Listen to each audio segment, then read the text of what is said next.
Well, welcome. As apparently I've got something going on here. What's this?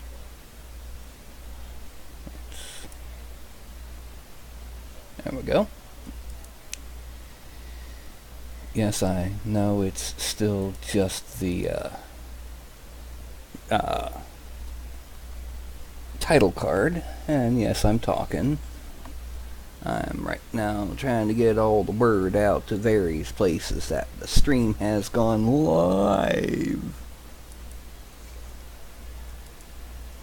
So what I'm talking to right now is those of you watching it on record or in ZBrush. Okay. Let's just go ahead and get to the camera. Alrighty. Well, and say hello to Shinju. She's once again asleep behind me.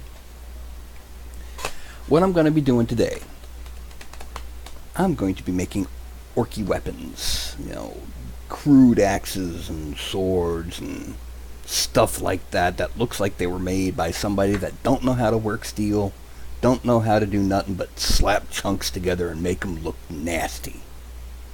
You know, the kind of thing that you'd see in the hands of a barbarian, tribal orc, or, you know, the kind of things cobbled together by a goblin that doesn't know what he's doing. You know, we're not talking about the fine, refined steel of like a true self-respecting barbarian. We're talking about the scum that they send into swarms of cajillions against the noble tribes or the civilized folk in the south or what have you. The kind that armies of orcs carry. And hello, Blithen. But yeah, that's what I'm going to be doing today, is I'm making crude, ugly weapons that will be used on miniatures. But first, I am going to be making new races. See, what this is, and I realize there are several of you who have not seen me before, this program is Daz Studio. I have made an original geometry figure that has the proper proportions for most miniature figures. And what I've done to it is I've given it what's called blend shapes. I can turn them into a dwarf. I can turn it into an elf. I can turn it into an orc. Yes, an orc. Or even a troll. Just with the turn of a dial. So what I'm going to be doing is I'm going to be showing how I can mix and match those to create new races.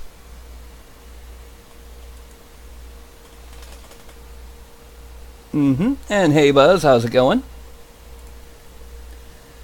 So anyway, the first thing I've got to do before I can start playing around, you probably won't be able to see a lot of what's happening because for some reason it doesn't like capturing when I right click. Like just now I right clicked and I brought up a menu and nothing shows up. But you'll notice that it just suddenly changed and it's now got all those little plus signs next to all the dials.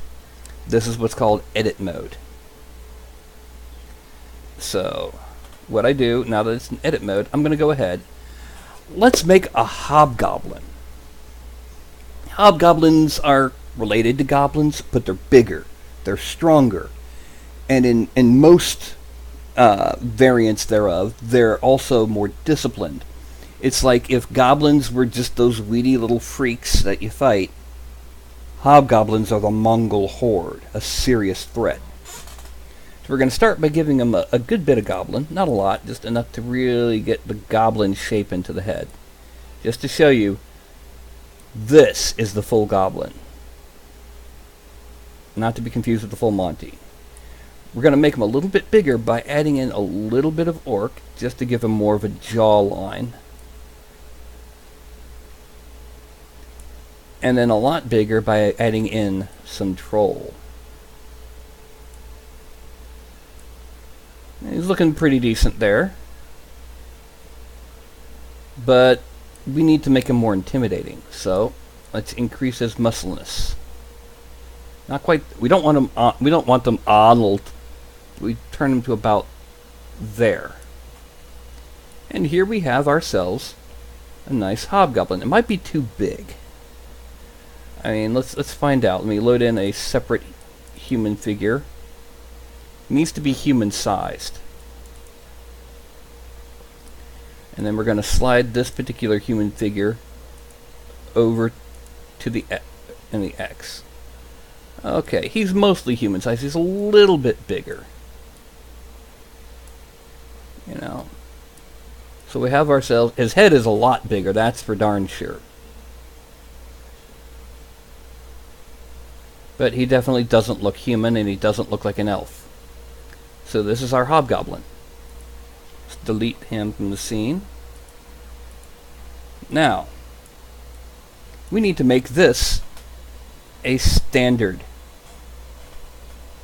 A standard figure. So, or a standard morph, a standard dial, a blend shape. So we're going to create a new dial. Create a new property. You can't see what I'm doing. We're going to call it Hobgoblin. And it's pretty much going to be here. It's going to have a min value of minimum of 0, maximum of 1, just like to roll the rest. Create. Now I have my Hobgoblin. I turn it all the way up to 1 and notice that nothing's happening. Over here, you'll see Property Hierarchy. I've just clicked on it, and it's mostly empty because I have to open up all the nodes. And now I've got them all lined down the side of the screen, right there. What I'm going to do is I'm going to find the Hobgoblin. There it is. I just highlighted in orange. Right-click, ERC Freeze. I'm going to turn off smoothing iterations because we don't need that. Turn off teeth gone. We don't need that. Turn off. Turn off. Turn off. There we go. Troll, orc, goblin, and muscular. That's what we want. Accept. Now, when I lower it, it goes back to human. And I now have a dial for making a hobgoblin. So, that's one of our 2 examples. The next thing we're going to do is we're going to make the orc boss. This is like the, either the leader of the tribe, or the Orog if you play D&D, or, just an unusually larger version of orcs, if you prefer the bigger orcs. We're going to start by making him mostly orc. Let's make it about 80%. So I'm going to click on it and type in 80, and there we go. Let's add in a good bit of troll. Now we don't want him that tall, so we're going to add in a little bit of halfling. That shrinks him a bit, but it keeps the head and the body and the hands. We want him definitely more muscular. This guy definitely needs to be, power lifter. And heck, let's add in a little bit of ogre. We want him even bigger. And just as an example, let's go ahead and load in another person and scroll them over, just so that we can get an idea on size. We want this sucker to be almost half again bigger than a human, because, well, if you look at Games Workshop miniatures and similar, that's about how much bigger they are. So we can go ahead and add in a bit more troll, add in a bit more ogre. Let's add in more troll, because we want him bigger, and we also want him even more hunched over than a normal orc. Yeah. Now he's too short. Let's drop a little bit of that halfling. Yeah. That is our big ol' Orog. Okay. Delete jointed base mail frame. And now we're going to have to do the same thing we did before. Now that we've got our nice little Orog, Edit, create new property. Let's call this Orc Boss. Orc Boss. And minimum is 0. Create. We're going to turn it up to 100, and we go back to that property hierarchy. And now we see there's an Orc Boss. And we go to ERC freeze, and we turn off the parts that we don't want, which in this case is simply the teeth gone. And accept. And now as we can go ahead and turn off edit mode, and we can shrink and grow into an Orc Boss. And just for Tusky's sake, there's a basic orc. And if you notice, I just loaded in some orc tusks. We're going to go ahead and parent them to the jaw. And now let's see what happens if we go in, we lower the orc back to 0, and change Orc Boss to full on. And what do we have? Yeah, that's looking pretty good. Now we grab the jaw, we open it quite a bit, and we have ourselves a big, mean, nasty looking thing. Scary orc. And of course, this is just a base shape. It's not going to look like that. You know, we're going to add far more detail when we actually go through the procedure of sculpting the figures. And we take it take that Orc Boss back to 0. Orc Boss back to 0. Now we have to save our Hobgoblins and Orc Boss. We go to File. And again, you're not going to be able to see these submenus because of the way that it captures the screen. We're going to File, and it's going to Save As, Support Asset, Morph Assets. Product name is Miniatures. And we're going to make sure to save Orc Boss and Hobgoblin. Accept. Now, from now on, whenever I load in the male figure, it's going to have Hobgoblin and Orc Boss in the list. In fact, it's going to load them alphabetically. So now when I go up here to parameters, it goes Orc and then Orc Boss. Halfling, then Hobgoblin. We got our barbaric races ready. Yay! So now the next thing we do, we're keeping Daz Studio open because the next thing we've got to make, now it's time to make the weapons.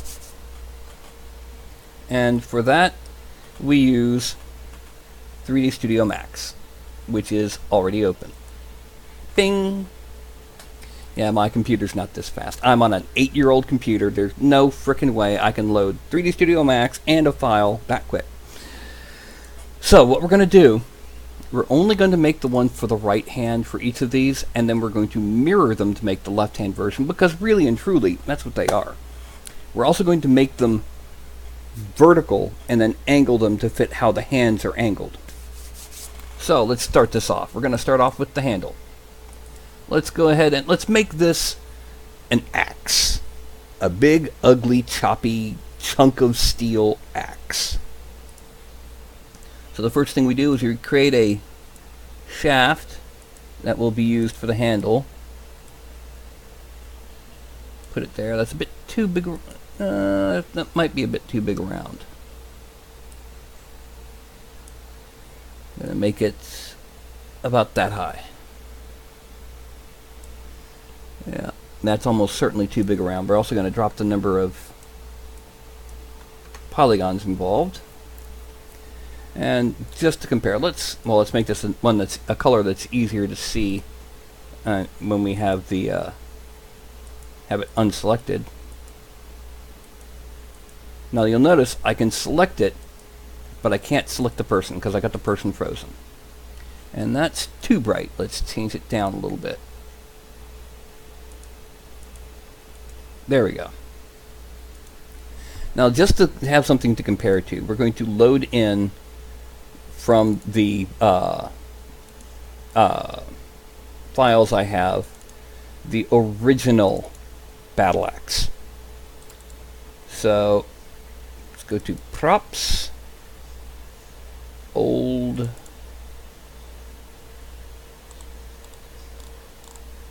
and let's make the handle the size of the great axe handle, simply because, you know, you want something pretty big. And it loads. So now let's go ahead and move it off to the side. And we're going to hide the actual axe head. Okay. Hide selected.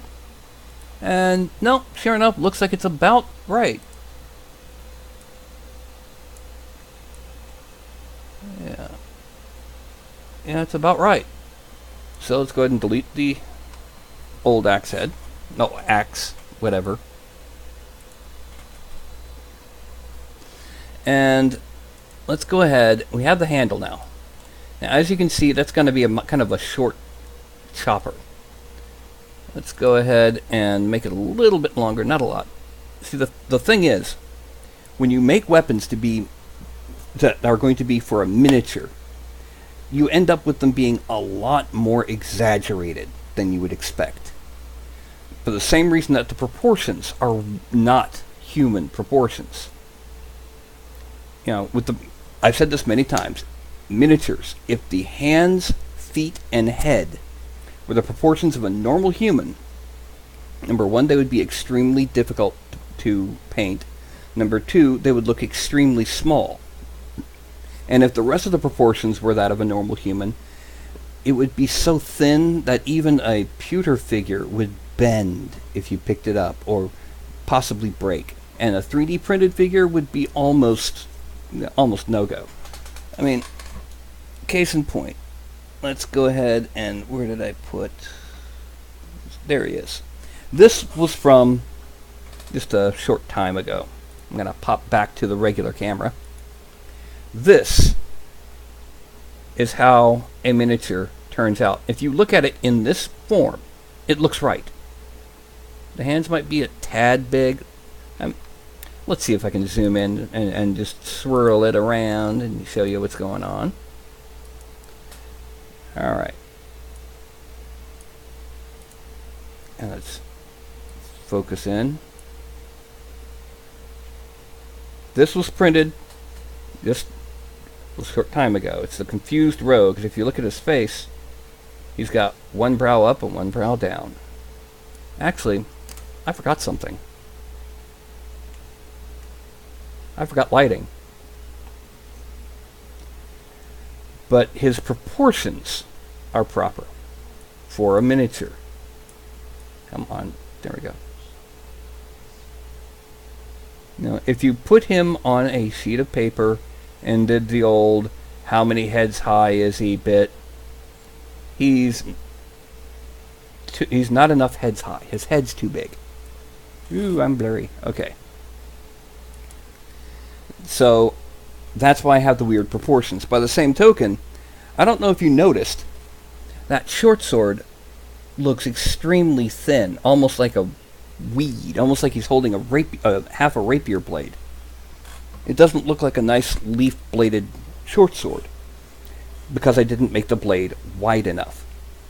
On a miniature, they need to be bigger than what they seem, make those details pop. By the same token, smaller creatures tend to be larger, and bigger creatures tend to be even bigger. I mean, case in point, your typical troll, or typical ogre, is supposed to be about 8 to 9 feet tall.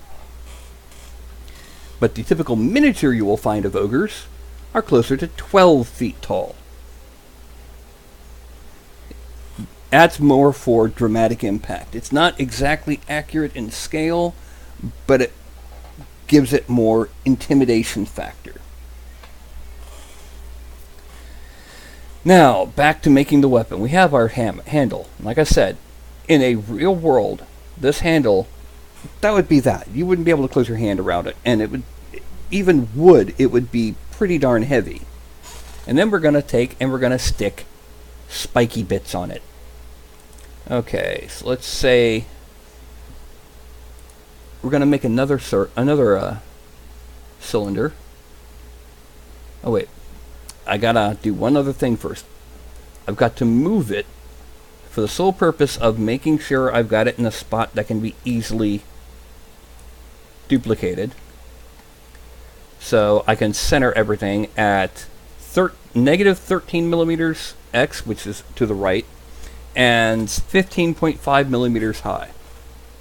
So let's make another cylinder. We're going to make this one quite a bit wider, at least that much wider. And it's only going to be that high. And what we're going to do with it is we're going to place one at this end, one back here, copy, and one up here, copy. And what we're going to do, we're going to convert it to an edible poly, which is basically a generic model type, and we're going to attach the other two.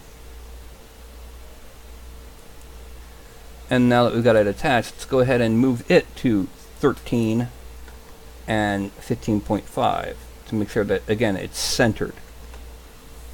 And I don't know if you noticed, but around here in the front wireframe view, a lot of the wireframe just suddenly vanished as it all merged together.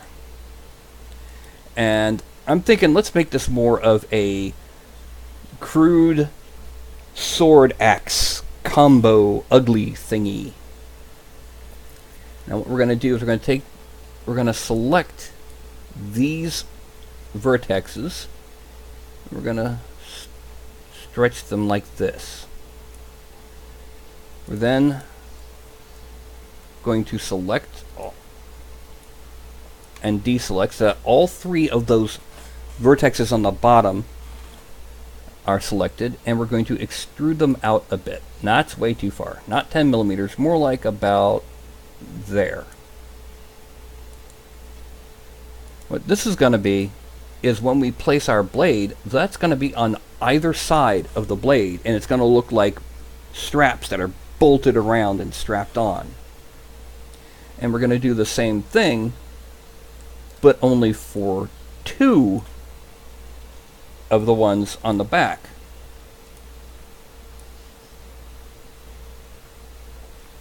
And that's because the back of this sword axe thingy is not going to go the whole way down. We're going to extrude it, and thankfully it remembers the extrusion distance, so we're good there. Alright, that is our straps for now. There's one other thing we got to do, and that's we've got to sharpen these edges. Loop. Okay, it doesn't like that, so select there and select there.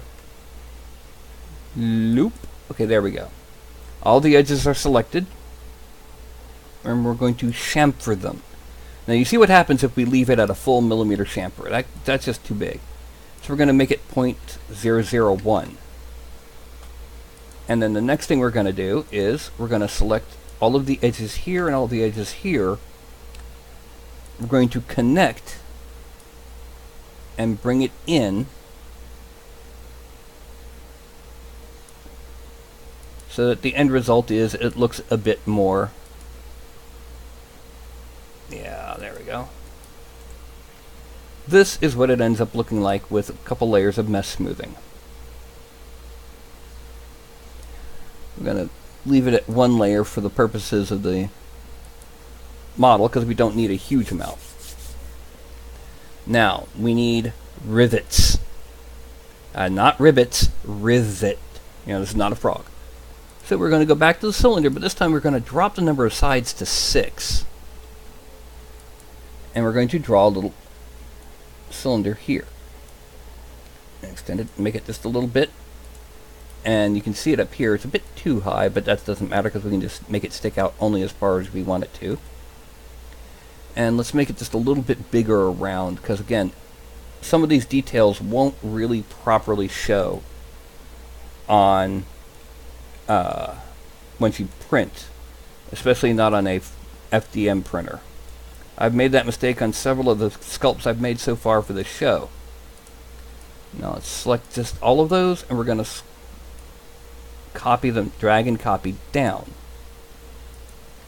And then we're going to deselect that one and drag and copy up. Now, let's go ahead and select all of these and hide everything but, because what we're going to do is we're going to spin them around. We're just going to take them all, and first of all, let's make them a brighter color so I can see them easier when they're not selected. And to take each one and just give it a random amount of spin. It won't look perfect, but it's enough to where they'll all look slightly off-center to each other and give it a bit more verisimilitude. Okay. And then, once we've got this done, we're going to take one of them, let's make it just this one, we're going to convert it to an edible poly, and we're going to attach all of these to the full item.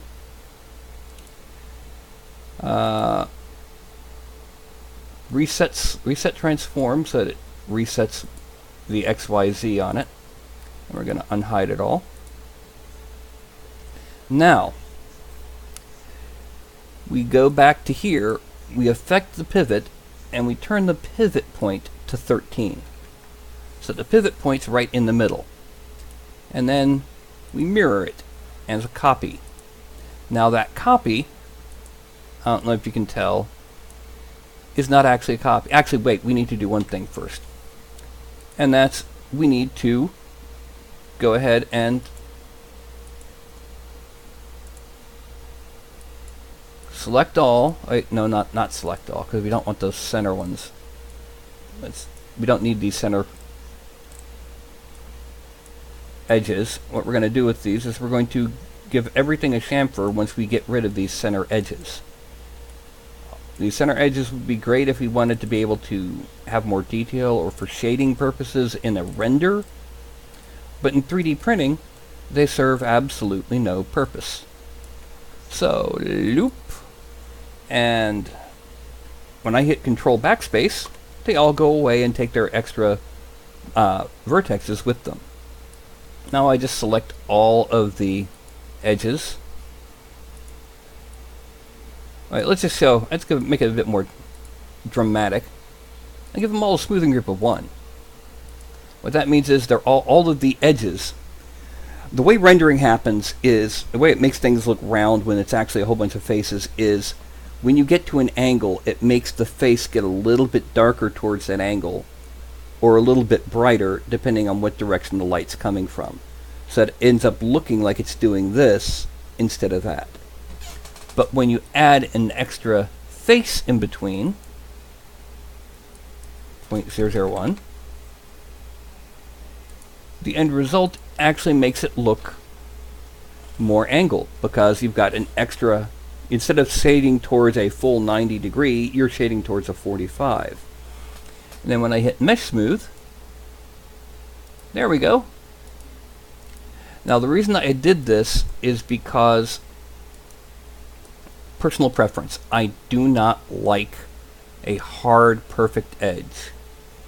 That, and you know, if you manage to print this accurately, or you scale it up to print it, those rounded edges will look better. Actually, no. Those rounded edges will look more accurate, and they'll also catch light better than a perfectly sharp edge would. And we mirror it onto the other side.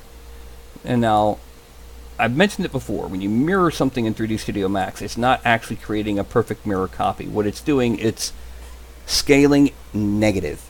So if the distance from here to here suddenly becomes negative here to here, well, that means it's technically inside out. So when I hit Reset Transforms, oh look, the shading's backwards, it's inside out. Then I hit reverse normals, and it's back to normal. That's how I make sure I get rid of anything. Now,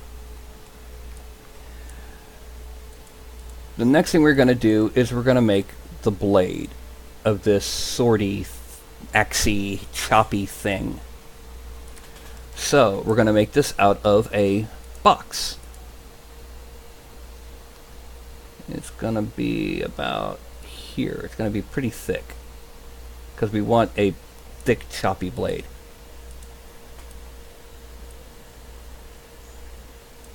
And then let's increase that height so that it reaches all the way to the end. Let's make it a little bit further because it's going to come back down. Edible poly. Now, the next thing we do is we make it X of -13 to make sure it's centered on the handle. Yes, the real thing probably wouldn't be, but it's a lot easier to deal with a figure where it is.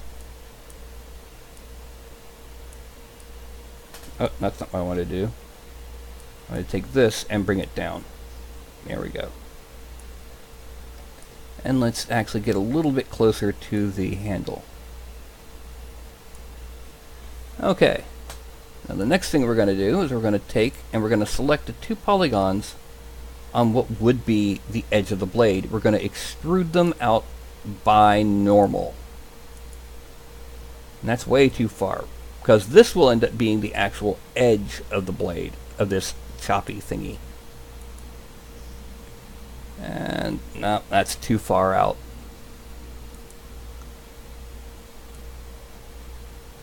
There we go. That's good. Now the first thing we're going to do is we're going to see that, okay, these vertexes on the up and down is at 13.543. So we're going to move these to 13.543. And then we're going to move them out so that this becomes the point of the blade. And we're going to select those edges, or not edges, those points, and we're going to shrink them. And there you can see already, this is how the blade shape would look. It's a crude chunk of steel bolted on. However, it's too far away from the actual handle. We don't want it that much. We actually want it kind of almost up against the handle so that when we actually go to print, it doesn't have a problem printing that. Now let's go ahead and let's bring these back in a little bit closer. There. Okay, now the next thing we do, we need to select these edges and deselect those, and we need to give them a chamfer. A 0.001 again. And then we're also going to give this edge, let's loop it, the same chamfer. And now we're going to select these edges and ring them, but then erase. No, we're going to have to ring them, yeah. And we're going to connect it. Now when I hit Mesh Smooth, I notice that down here at the bottom, it's starting to shade. That's a problem. So what I do is I go ahead and I select these, I hit connect, and I drag it down towards the base. Again, I'm giving it another layer of another polygon for it to shade against. So when I hit Mesh Smooth, that stays sharp.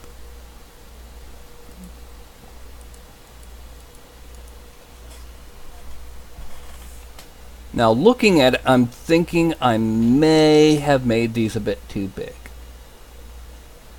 And then I remember I'm making them for an orc and said, no I didn't. I didn't make them big enough. Now we're going to do something similar up on the top. We're going to make ourselves a box.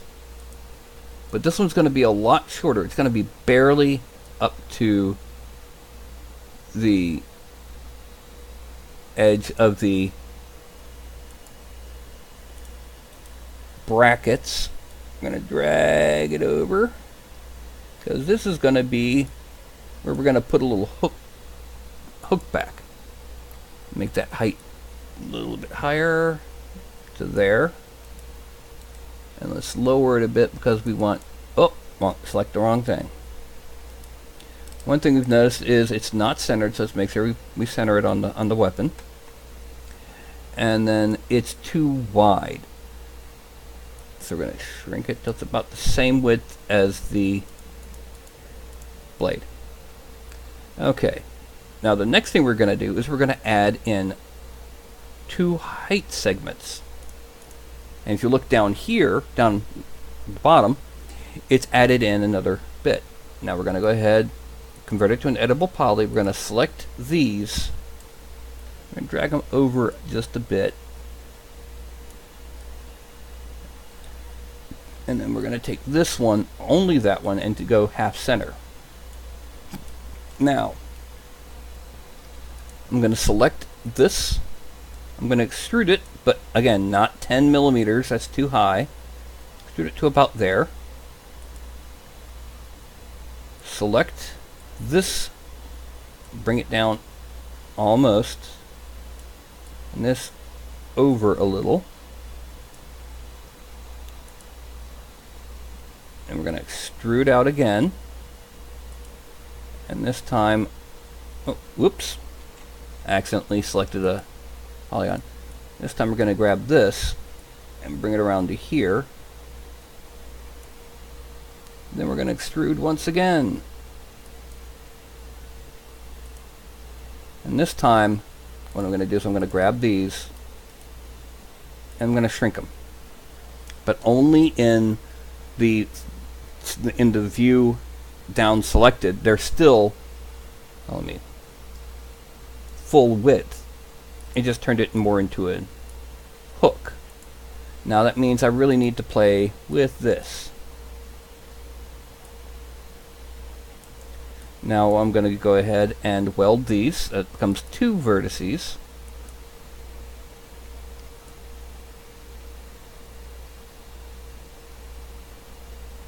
Now obviously there's a problem there. Okay. Well, let's go ahead. Let's do it a different way. Let's select these 2 edges and collapse them. There we go. Now, I'm going to select those polygons, and I'm going to extrude by local normal just a bit, because what's going to happen is we're going to make them an edge. We're going to make this hook sharp. Once again, we're going to select these 2 and we're going to collapse them. Now, we're going to do the same thing with scaling down the edge to be sharp. And we're going to pull this out a bit because, yeah, there we go, nice hook on the back. I'm thinking this will be a 2-handed weapon, so I'm going to end up extending the handle. And we're going to select the edges we do want to sharpen.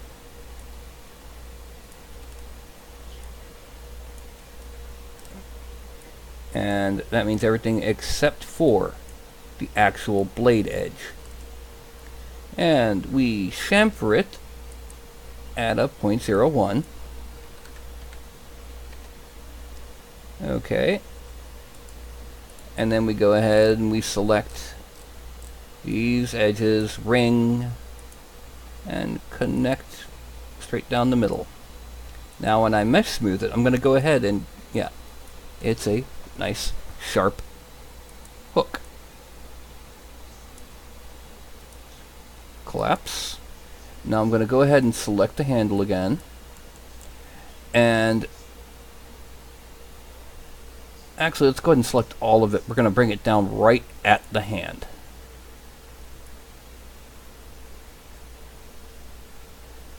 Yeah. Now I'm going to select the handle, convert it to an edible poly, grab these edges and drag them down a bit.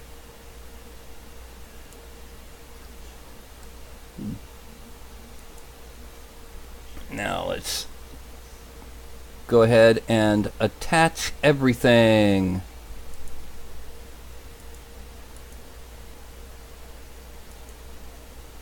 And it is now one item.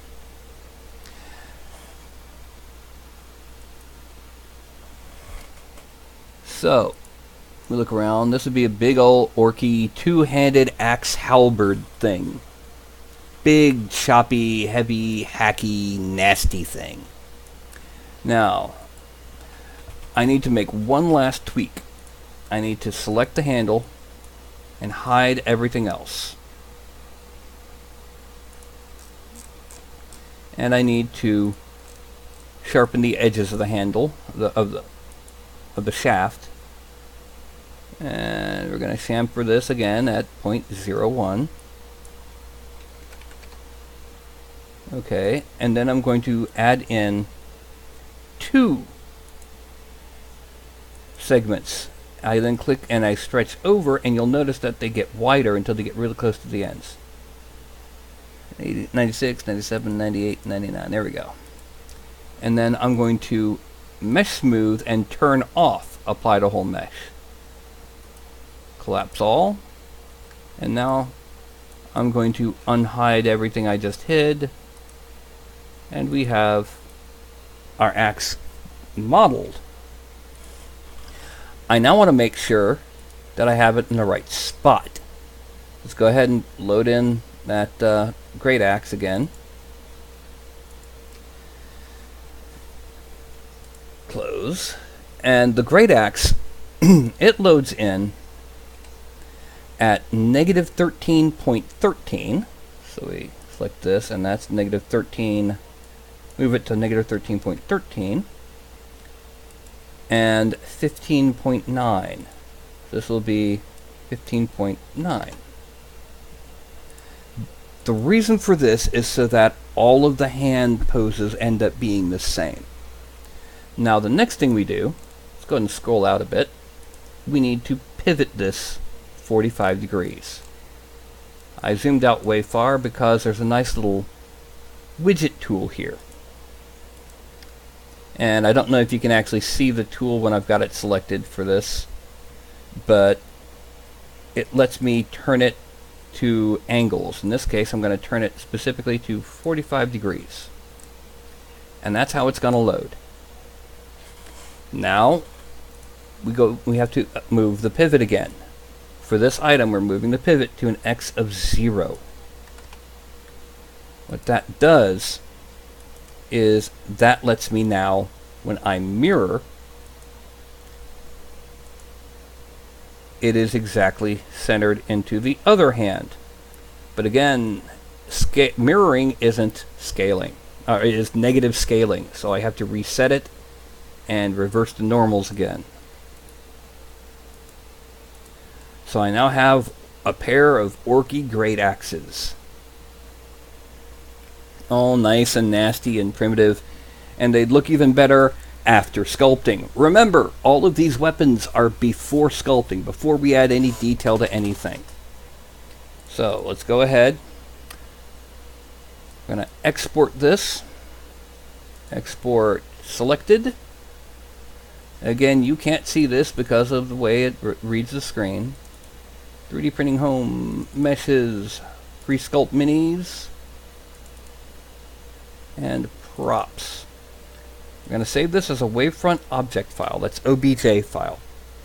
And we're going to call it simply Orky Great Axe R hand for, Orky Great Axe right hand. Export. Done. Delete this version. We're going to file, export selected, Orky Great Axe L hand, because it's in the left. Export. Done. We can delete it. Now we go in And what we're going to be going next is we're going back to Daz Studio. Because what we do is, let's get those hands in the right place. Well, it just so happens that the way I make these weapons, when I load them in, let's use these regular great axes as examples. I load it in, you notice that the hands actually fold around the handles. We want to keep those hand poses. So we load in ones that already exist. And now we file, import, and I'm going to load in the left hand axe. And here's where it loads. So I'm going to go ahead and I drag and drop it onto the left hand, so that now if I had, say, the forearm selected and I twisted the forearm, the axe goes with it as if it's being held tightly in the hand. Now the next thing I got to do is I got to save it. You know? And so to save it, again, this is dialog boxes you can't see. Save as support asset, figure and props.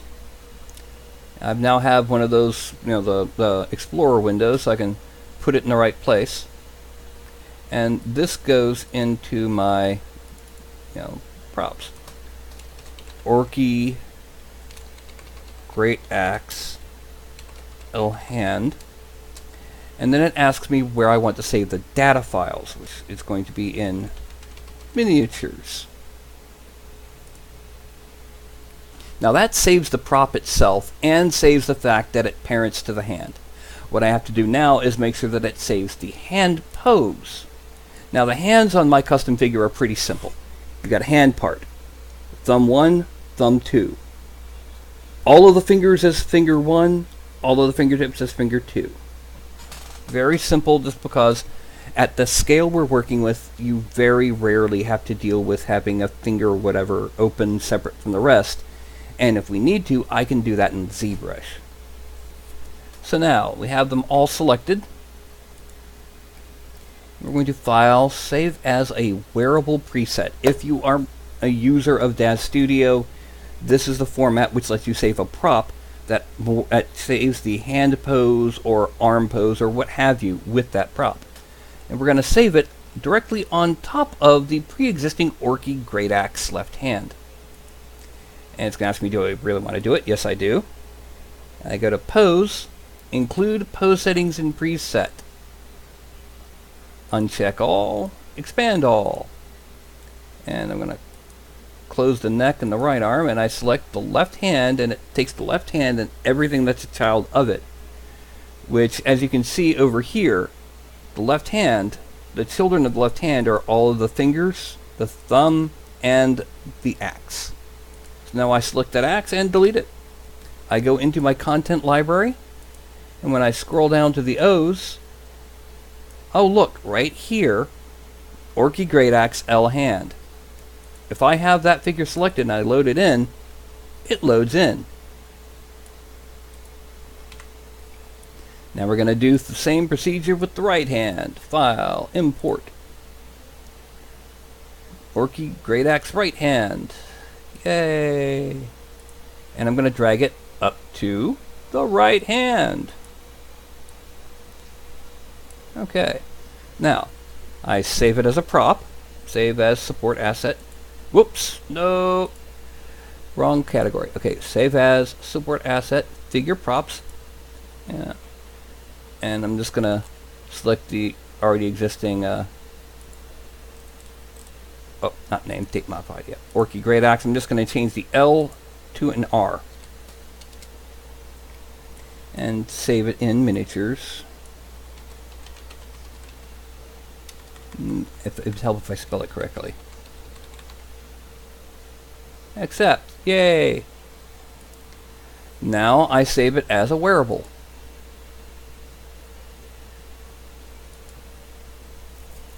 And I save it over top of itself. I go to Pose, Include Pose, Uncheck All. and then expand all, close it from the neck up, and now I click on the right hand and accept and delete, and now I have the Orky Great Axe right hand and left hand ready, and whenever I want to load it in. Okay, that took less than an hour, which means we got time to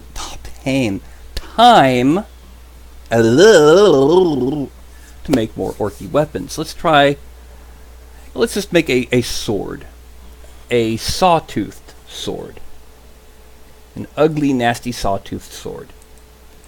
Now, what I'm going to do for this, to make sure everything loads in properly, I'm just going to go ahead and I'm going to import in the pre-existing arming sword, right-handed. Import. I'm going to select the handle, invert, and delete everything else. Okay, the handle is where I need it to be. It's going to be the same size. When I click X for movement, it is already in the position it needs to be. Okay, so, oh, no it's not. 13.13 and 15.9. Okay. Z, yay! Now, unlike the standard arming sword, this kind of really needs to have a better, not better, but a longer handle, because some of the morphs we'll be doing make the hands a bit wider, so we're going to make it a little bit longer. And what we're going to do is we're going to give it a, yeah, let's give it a handguard, a really bad looking handguard. I don't mean bad as in badass, I mean bad. Which basically means we're going to make a box. That will cover the hand area. It sounds like it's a backwards way of doing it, but you'll see why I'm doing what I'm doing. Now, let's drag this up. Now, I don't need those height segments. Let's center it and make that at 15.9. And now let's convert it to an editable poly. Now what I'm going to do, I'm going to select all of these, all those edges. I'm going to extrude by local normal. And again, it doesn't need to be 10 millimeters. In fact, it needs to be about there, about 2. And then I need to select these and scale down.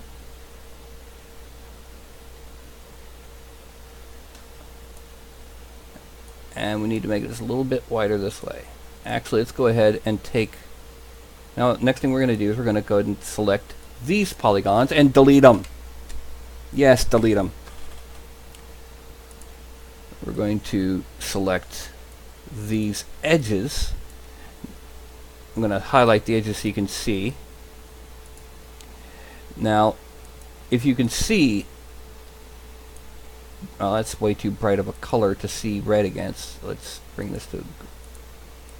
The edges are selected on that open area are selected red, except for the 2 that are right closest to the hand. Because what I'm going to do next is I'm going to do what's called a bridge. Bing! And it just closed it all up. Because what it did was it took from the edges I selected on one side to the edges on the other, it created a polygon to fill the gaps. And I now have a very crude handguard. I'm going to select all the edges, all of them. Select all the edges! And I'm going to give them a 0.01 chamfer. 0.001 chamfer. 0.001. There we go. And let's see how it mesh smoothes. Mesh smooth. No, that doesn't work. Well, it does, but it's not enough. We want this to look like something that was just banged together. So select, and we're going to connect. And we're going to connect two. We want these bends to be pretty sharp. In the same way, we want the ends to look like they were recently cut off of sheet metal. So now, well, undo view change. Yeah. Now when I go and mesh smooth it, it looks a lot better. Let's go ahead and turn off the edged faces because yeah. And again, I can sculpt in dents and dings and stuff like that. Next thing we're going to do is we're going to put spikes in the front. Because what's Orky but a bunch of spikes? You know, how much more Orky can you get than spikes? So we go to simple cone primitive. And we're going to just draw a cone that fills most of the size but not all. Make it long and then close it up. Now move it into place. You'll notice that a lot of these weapons that I'm making have interpenetrating geometry. This does not matter for what we are doing, because when I take them into ZBrush to begin with, it's going to scale them, and I'm going after I've done sculpting. I'm going to do what's called a Dynamesh. And what that Dynamesh is going to do is it's going to convert the whole thing into a single solid what's called manifold surface. That means that if your polygons were physical real world chunks of paper, or not paper, let's say plastic, and if you had them glued everywhere that they actually made contact, a manifold surface would be airtight, or watertight is the term more often used. Okay, those are pretty good. I just need to kind of center them a little bit better on the handle itself. That's good. So we have a handle with spiky bits. Yay. Let's go ahead and do one more. But this spiky bit is going to be on the bottom. So if he wants to, he can clonk you on the head with this spiky bit.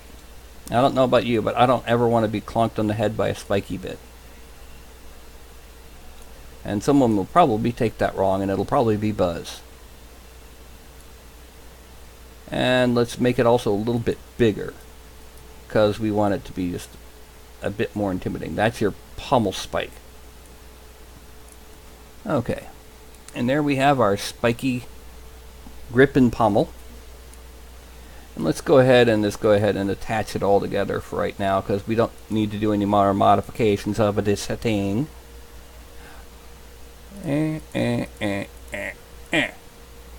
Okay. The last thing we need to do to this part, let's go ahead and select all of the spikes. We're going to make them sharp-edged. What? Okay. Connect to, let's make it wide, so that when it comes time for it all to, wait a minute, I know what happened there. Edit, undo connect edges, undo connect edges, undo select. Something I forgot about the cone. I just selected one vertex. It's telling me 24 are selected. I just selected 4 more. Now there's 120 selected. That's because that's actually not a vertex there. That's actually a cap. The cones are intended for including being able to not make just a regular cone, but also what's called a truncated cone. So I have to weld all of those. There, now I have 5 vertexes. So I then select all of these, and I connect them. 2 segments and make it wide. There now. And just for the sake of happiness, mesh smooth, turn off apply to whole thing. Collapse all. And let's move these a little bit deeper in so that that shading's not as much of a problem. Okay, there we go. And we have our spiky handle. Now we need to make the blade itself. As before, we're going to make the blade out of a rectangle, a box. But this one's going to be a good bit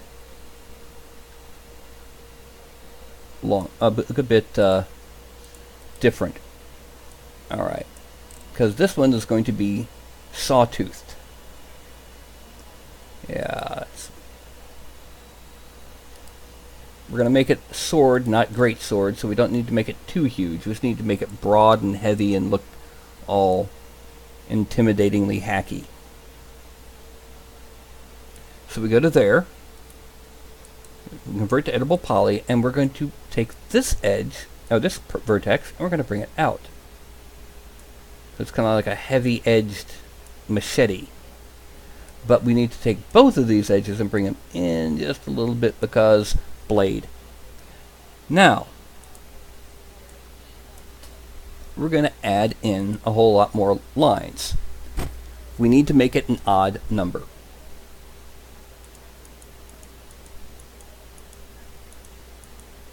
Because what's going to happen is we're going to take every odd one of these vertexes on this end side here that's underneath my head, probably. Okay, over here. We're going to take the odd ones. We're going to select them, except for the one closest to the handle, and bring them out like that. Now, we select the faces we need to sharpen. Excuse me. We extrude, but this time we're not going local normals. We're going to extrude 0 because it will put it at an angle we don't want, and now we'll drag it out by hand. And once again, we're going to shrink these edges because they're going to be the blade. So if you look at it as it is right now, that is what it's going to end up looking like. Of course, that's before anything that's added in sculpting by whoever. And the thing is, we need to keep the sharpness of certain aspects. To be exact, we need to keep the sharpness of the edges of the blade, but we also need to keep sharp where these things actually make changes in direction. If we didn't, it would end up being a sine wave. We don't want a sine wave. We want nice jagged teethies. Let's go ahead and chamfer 0.01. No, it's 0.001. And there we go. And then one last thing we need to do is select this edge here, ring, and connect with one segment. We zoom out and we mesh smooth. 1, a 2, and that's a hacky. Collapse all. Actually, no, don't collapse all because it was made. The rest of it was made with only one. Mesh smooth, collapse all. And we take the handle and we attach our new blade. And this is our Orky choppy hacker. Yep. Now the question is, what should we call this Orky choppy hacker? Anyone in the chat want to give a suggestion? Is it a short sword? Is it a long sword? It's not a long sword, because long swords were technically two-handed weapons. Hand and a half to two-handed.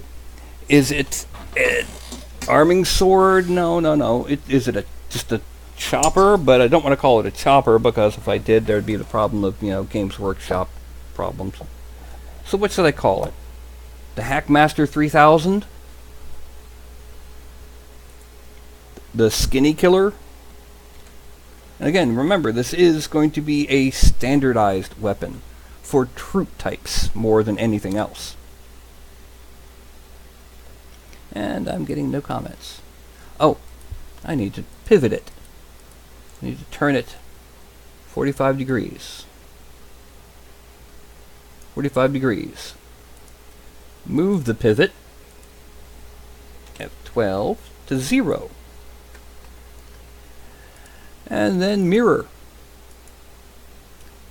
And I now have 2 Orky hacky choppy weapons. One for the right hand, one for the left. That's basically how I make them. Now, file, export selected. And I'm sending this to the same place, so I don't need to change anything. Orky Hacker. L hand. Oh. Stupid typos, big fingers. Okay, I know I don't have big fingers, I've got long skinny ones, but still. And we delete that one, and then file, export selected, Orky Hacker R hand. And I just realized I forgot to, let me delete this. I forgot to do the normalizing cycle. Reset, transform, normal. Yeah, it's like smithing, it's a normalizing cycle. And now file, export selected, and let's resave it as the Orky. Oh no, we don't want to save it as the Orky Great Axe. The Orky Hacker left hand. Yes, export, done, delete. And once more, I go from... Why did nobody tell me I've been in Dad's studio this whole time? That I forgot to change to from Dad's Studio to 3D Studio Max.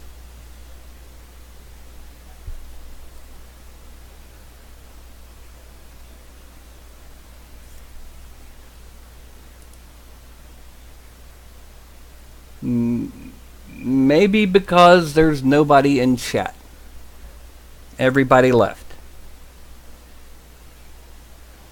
Anyway, we has a visitor. Oh, a fur-bearing visitor. Would your parents be your fur bearers? Hey, Fuzzy, you gotta go down. You gotta go down, you know. Down you go. Okay. Well, since we're already in Dad's studio, let's go ahead and import this new Orky Hacker in the left hand, and you'll get to see it for the first time. Look at it. It's all nice and choppy and hacky and viciously ugly looking. Yay. And so we take it and we move it to the left hand and parent it there. File and save as support asset, figure prop assets, Orky Hacker L hand.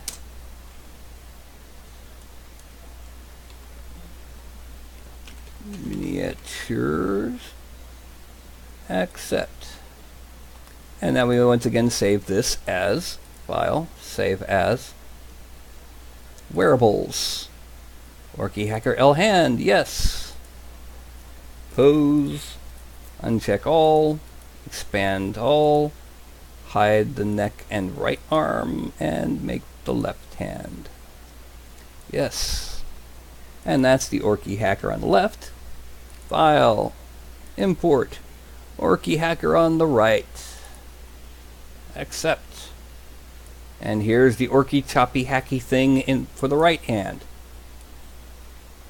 We parent it. File, save as, support asset, figure prop assets. And we basically do the same thing, but this time instead of L hand, it's R hand. Yes, your hand, my hand, our hand. And that's miniatures. It would help if it made it miniatures and not miniatures. It's not miniatures. It's not, what they say out here in Memphis, Tennessee. Miniatures. Right hand there. File, save as wearables. And we save it as Orky Hacker right hand. Yes. Pose includes uncheck all, expand all, hide the neck and head and above, and click on the right hand.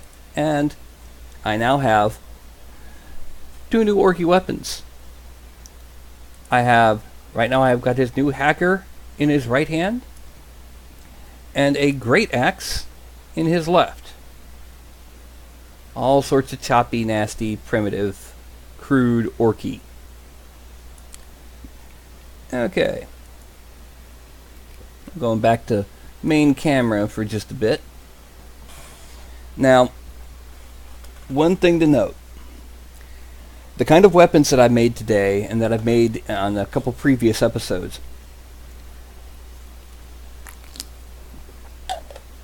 are not for, in a tabletop war game, a character model. They're for troop models. They're basic. They're unadorned. They're generic.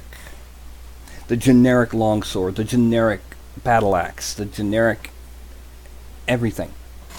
With the exception of the wizard staff, which is intended to be sculpted on, so that each wizard staff is different. If I was going to make a character that would be, for example, a standalone hero on the battlefield, or the commanding officer of a regiment, I would actually go in and custom make the weapon different from the standard. In the same general shape and style, but different. With more add-ons, like in the case of this Orky Great Axe, there'd be skulls festooning it, and a big old spike on the front coming up alongside the blade, with like rings of like, elf ears or something. I would have engraving on the sword of an elven general. It might be too small for an FDM printer to print, but a resin printer might be able to print it. In fact, almost certainly would be able to print it. I'd have, a different shaped handle. I got a couple 3D printed longsword handles here.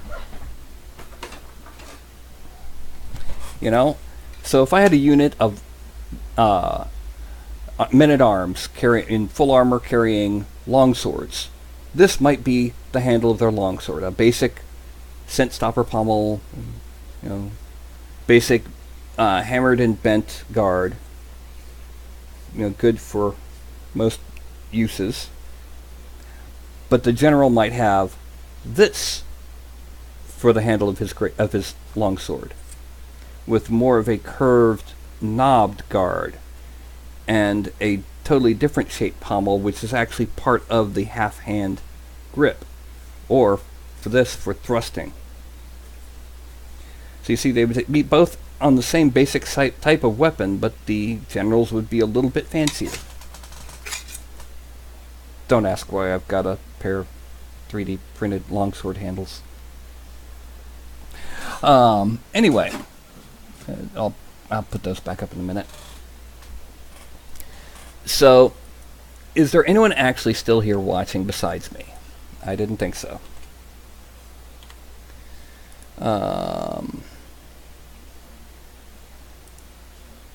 Now I've got to keep this going because I do have to deal with the fact that there's other people that could potentially be watching this in the history of my channel.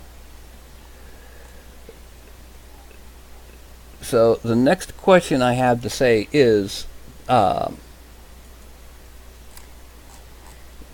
in the future, would you prefer to have my Thursday night streams also be sculpting miniatures and not making weapons and props? Or would you prefer to see how I make these props, how I make these new shapes? The technical side of making this ready for me sculpting the miniatures.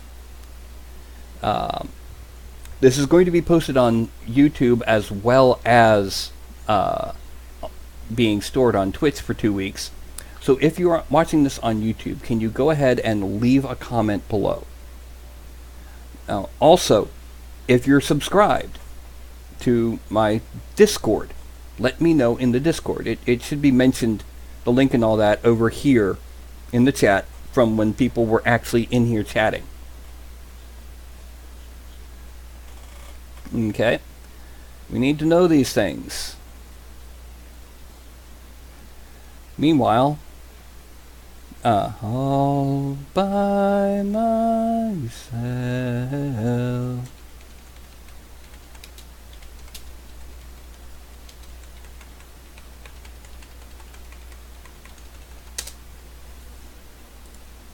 Yes. Oh, I've got someone in here, looks like. And hello, Doopsteep. Were you here to hear my little bit about, do you want to see me make more of the miniature, more of the props and the technical side of how I get ready to sculpt? Or would you rather that my Thursday shows be another sculpting session of completely from scratch miniatures? Because I don't know if you saw what we did today.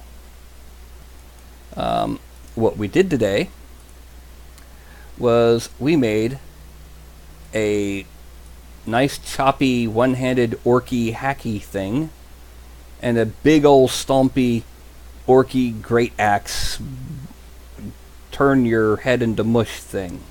Probably weighs like 150 pounds too. Okay. But yeah, like I said, I'm trying to decide. I seem to have a lot more people come in on Sundays, and I don't know if that's because there's more people watching on Sundays in general, or because they don't want to see me make the props and create new shapes like an orc boss or a troll or what have you. You know, is it the day of the week, or is it that they want to see more miniatures being sculpted? You know, that's the question.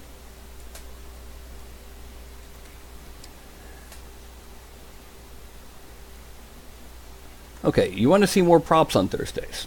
All right.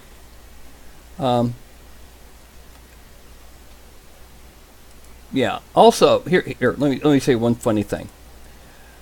Because of the way I do things, if I sit here and I decide I want this guy to be a halfling, he's a halfling holding on to these monstrously huge weapons that are bigger than he is. But if I wanted to be an ogre, they grow with him and are even more horrifyingly huge. You know, an orc, they don't grow. They just kind of go out to the side. But an orc boss, they grow. Yeah. Beep. A hobgoblin. They don't grow. Well, they grow a little for a hobgoblin because he's got a little bit of troll in him, but not enough to really notice. Maybe 15%. And let's drag the hobgoblin down. But then we have a goblin. Weedy little goblin with some really big weapons. A deep one looks kind of weird with these weapons. Elf. An elf. Toting those around. That's just kind of goofy. Let's drop them down. It is... The thing is, with the way these blend shapes work in Daz Studio, I'm going to turn on a bone view. You can see the bones in the figure. Now, and I'm going to zoom out because I kind of have... Actually, no, I'm not. I'm going to leave it.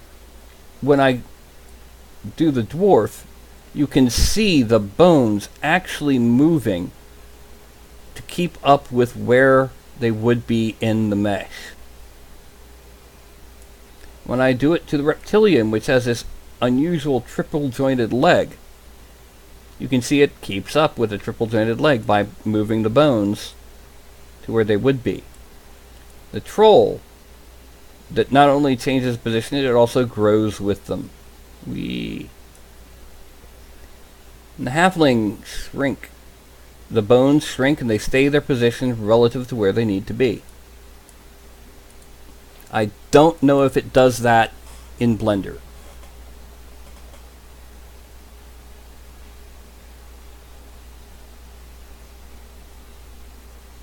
Okay. Now, I know Nightbot just advertised it over there, but for anyone who's watching on YouTube, there'll be a link below for the Discord. I've got to go back and add that to all the videos. And a link for the Thingiverse profile. Now, this Sunday, I plan on making a small orc squad. 2 basic orc soldiers and an orc sergeant. 3 brand new figures. Excuse me. The reason for this is because I want to go ahead. It's going to be a much longer broadcast than usual because it will involve, sculpting 3 full figures, making the custom choppy for the for the sergeant, and the print will take forever, so I may or may not end up doing it. But I would print a unit of 11 orcs plus a sergeant, 12 orc unit, 5 of one, 6 of another, and a sergeant. So yeah, this Sunday is going to be a lot of orky sculpting. So, show's kind of short this week. It's only been about an hour and 20 minutes. So I guess what's going to happen next is, well, I can answer you a few questions about how I do this, if you want to ask any. If you ask them, I'm going to repeat them aloud so that I can, that anyone watching on YouTube on the, much later can know what I was responding to instead of just, yes, 42.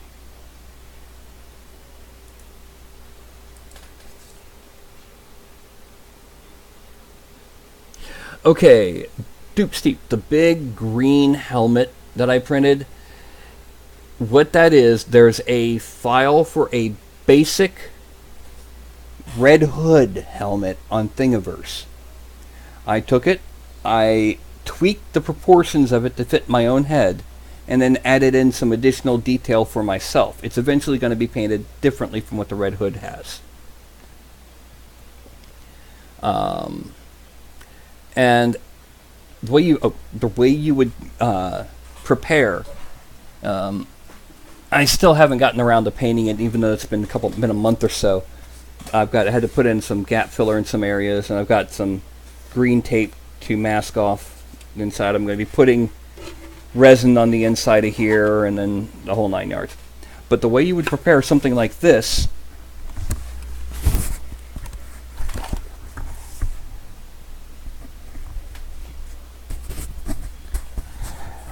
to actually fit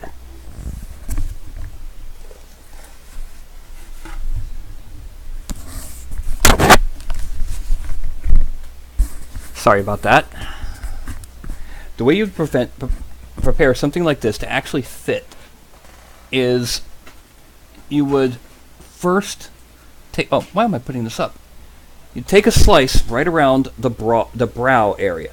It's like a perfect horizontal slice that's about 5 millimeters thick. You would take another one that's perfectly down the center, and then you would take as close to a slice of the bottom section, as little as you can get, and you'd print those. And then you would, does the brow fit over the top of your head to where it reaches the brow? Does the opening, can you fit your head through the opening? If you take the side, the side view, does it sit where you think it would sit? And then once you've got the proportions right, you print. Now I made this proportion. It is almost 5 millimeters thick. That's pretty hefty. I went ahead and what I did with it was it's got 3 shells. And at a 0.4 millimeter nozzle, that's 1.2 millimeters wall thickness. And it does have infill. Beyond a certain point, the amount of infill is unimportant. Until you get to 100% or so.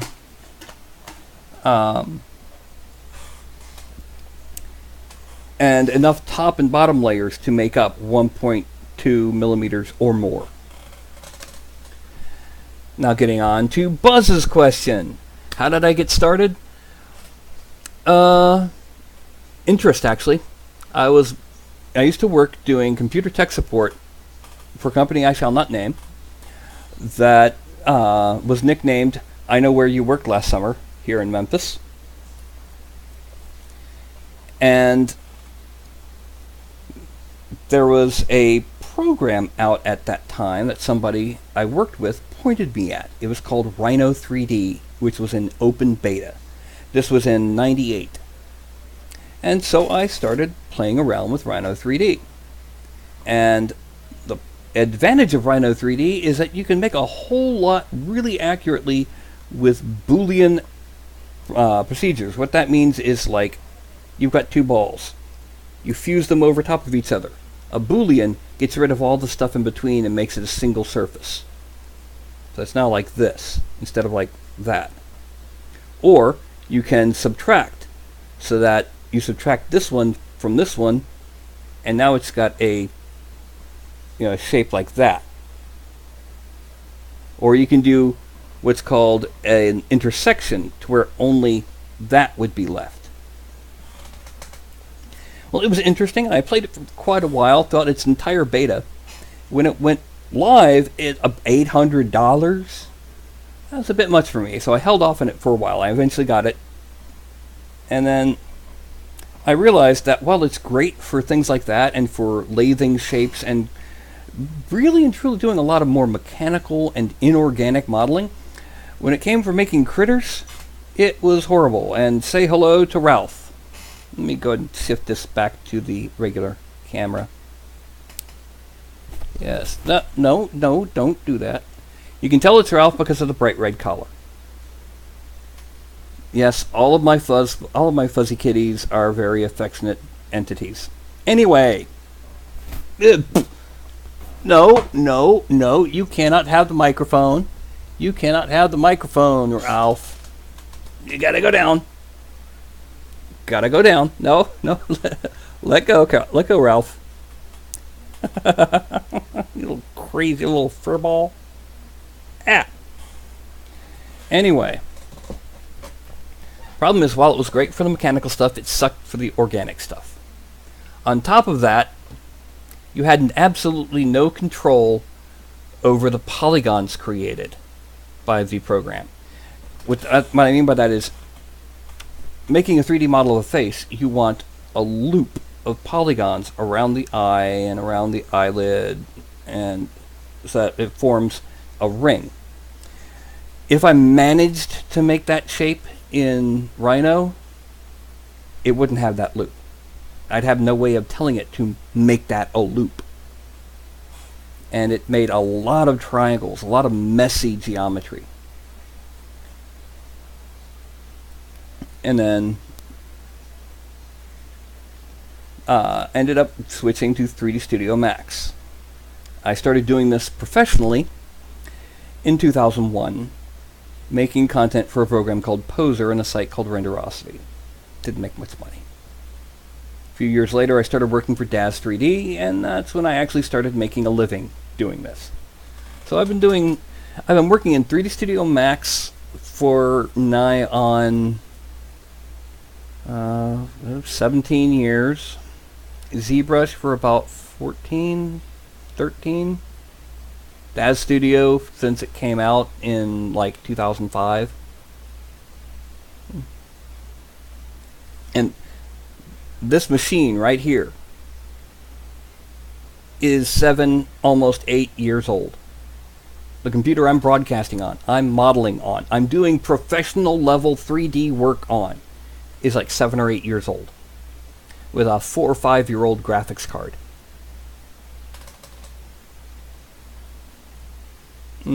You're welcome. I'm sorry it took so long to get to it. It's just responding to one responds to the other. And, you know, if you're going to print a helmet, make sure it fits. Print those slices. Make sure that they fit on you. You know?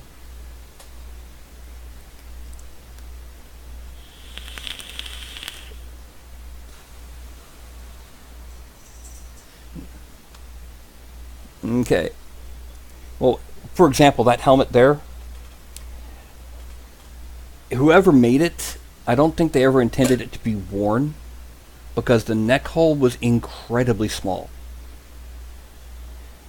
I didn't need to change anything on the head or on this angle, but I needed to open up the head hole. It was impossible, literally impossible to get your head through. It would hit right there. And you don't ever want to apply that kind of lateral stress to a 3D printed helmet, which I printed standing mostly up. It was at a slight angle. Basically, yeah, you can see how tore up my chair is. Basically, I printed it like that. So that was just how it would rest in real life was how I printed it. There was a thin bit of support up in the center here. In fact, there's still a tiny little bit of plastic. I haven't gotten around, and that's mostly what's left in there is going to be covered up with resin and then foam, as in foam padding. I'm no fool. I don't want to hurt my head wearing this thing. And for the most part, it needed no other real supports. No, it's based on a helmet. The character Red Hood in the modern DC Comics isn't wearing a hood. He's wearing a red hardshell helmet with 2 little eye holes. And it's metal.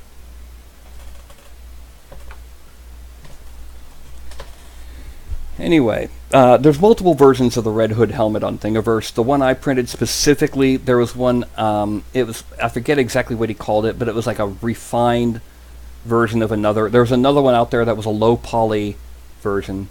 He made a higher polygon version, and then made a third version which had the details that the Red Hood has on his helmet.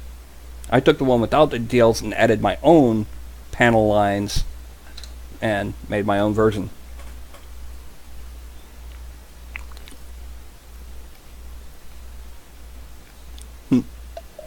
Well, there's about a 10-second delay in Twitch itself. There's an option coming up for less of a delay. Apparently, it's not that great for high bandwidth streams. It's basically, it gives Twitch a buffer. The delay does, for it to process the frames coming in. And theoretically, it also is a bit of enough of a buffer for a beep if something messed up happened. Yeah, that's my YouTube channel.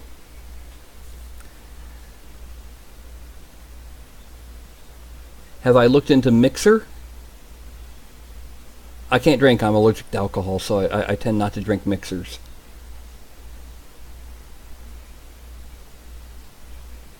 Or do you mean Mesh Mixer?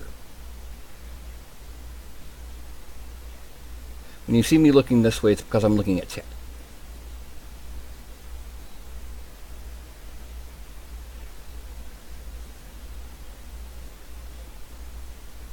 Mixer.com.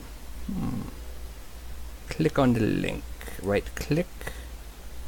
And open link in new tab, because I don't want to take the chance on interactive live streaming.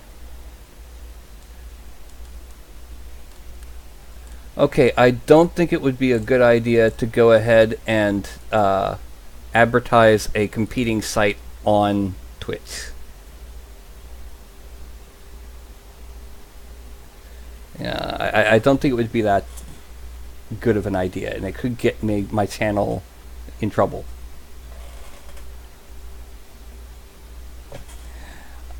I thought the same thing. I thought I was about to get shut down because of the advertising of a different channel. I'm going to go ahead. How do I... Is there any way to delete that one statement?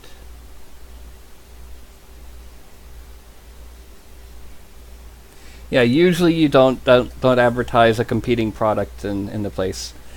That's something that should have been on the Discord. Yeah. Hey, if it gets me in trouble, I know who to blame.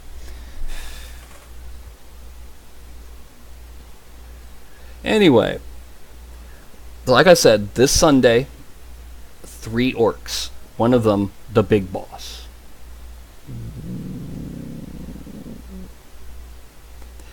So, I'm going to go ahead and give it an outro like I was doing a full-on YouTube video.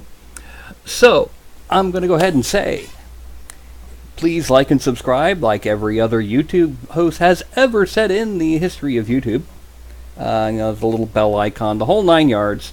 Yeah, that's done. Okay. On the YouTube channel, I've got the link below for the Discord and the Thingiverse profile, and in here in chat it's got those links as well as the link to the YouTube channel. I'd like to thank y'all for coming, those who did come, and I will see you all in various other places around the internet until Sunday when I will be back in here. Now I'm going to hold up my left hand, this one,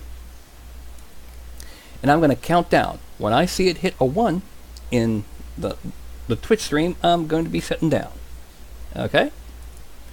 So that is a 5, a 4, a 3, a 2, a 1.